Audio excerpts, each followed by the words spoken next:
Жылдам хабарнама шұғыл дерек. Ассалаумағалейкум армағазақ журналистерге жасалған шабуыл. Егер осы жаңалық сізді қызықтырып жатқан болса, онда арнамыздағы подписаться және де бір ғана лайк түймелерін басып, видеороликтерімізді соңына дейін қараңыз. Ал онда біз бастадық.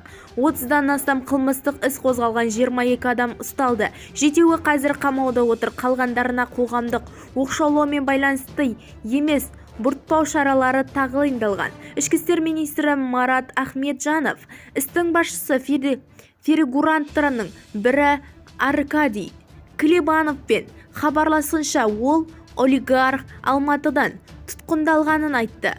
Топтың әрбір мүшелері рөлі айқындалады. Кім тапсырысы беруші, кім орындаушы, кім қаржыландырушы, кім үйлестіруші, бәрі анықталады, деді ол.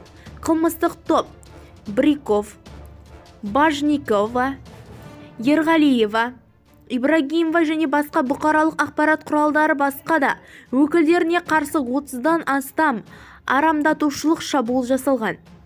Атап өткенде автокөлік өртенген, журналистерге олардың туыстары мен редакциясына қоқыс лақтырып көрсеткен дос шабуылын жасаған. Бізді тамашалауды жалғастырыңыз.